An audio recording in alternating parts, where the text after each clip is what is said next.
शिव के शिष्य साहब हरिनानंद जी के भी इस जगत में अनेक रूप हैं। आपके भी अनेक रूप हैं, मेरे भी अनेक रूप हैं।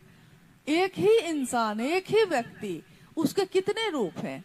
वो किसी का भाई, किसी का पति, किसी का बच्चा, किसी का पिता, किसी की माँ। एक ही व्यक्ति आप हैं, लेकिन एक ही समय में एक ही सत्ता एक साथ। अगर बच्चा बुलाता है तो आप माँ बन के जवाब देते हैं, पति ने बुलाया है तो पत्नी बन के जवाब दे रहे हैं। यानी जो आपसे जैसे जुड़ा है आप उसको वैसा ही भाव बदले में लौटा रहे हैं। शिव के शिष्य साहब श्री हरिनानंद जी, शक्ति स्वरूपा मां नीलमानंद जी, इस धरती पे उनके भी तो बहुत सारे रूप हैं। वो किसी की बेटी, ये किसी के बेटा, कोई उनका पिता है, किसी के भाई, किसी के पति, किसी के पिता। लौकिक परिवार भी उनका है, ये जगत भी उनका है। बिहार प्रशासनिक सेवा में एक बड़े पद पे जब रिटायर्ड हुए साहब, तो ज्वाइंट सेक्रेटरी कैबिनेट के पद से रिटायर्ड हुए। डिप्टी कलेक्टर साहब हरिनानंद जी से मिलना हमारे आपके लिए कठिन है। क्यों कठिन है?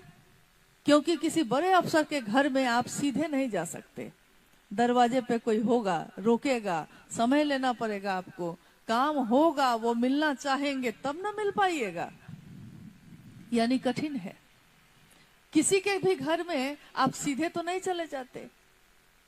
अगर परिचय ना हो, अगर पारिवारिक रिश्ता ना हो तो आप सीधे जा सकते हैं?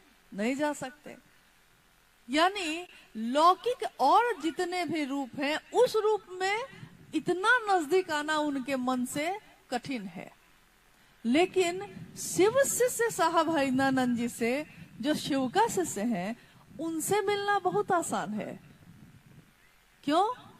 आपने कहा, हमने कहा कि गुरु भाई हैं, गुरु बहन हैं, और उन तक खबर चली जाती। वो बुला लेते, गुरु भाई आए हैं। उस समय डिप्टी कलेक्टर साहब हरिनानंद जी का रूप पीछे हो जाता और शिव शिष्य साहब हरिनानंद जी का रूप सामने है। उनसे मिलना बहुत आसान है। गुरु भाई बने और मिल लिए। महादेव से मिलना उस रास्ते से बहुत आसान है, शिष्य बने और गुरु से मिल लिए। लेकिन महादेव के अनेक रूपों से मिलना बहुत कठिन है।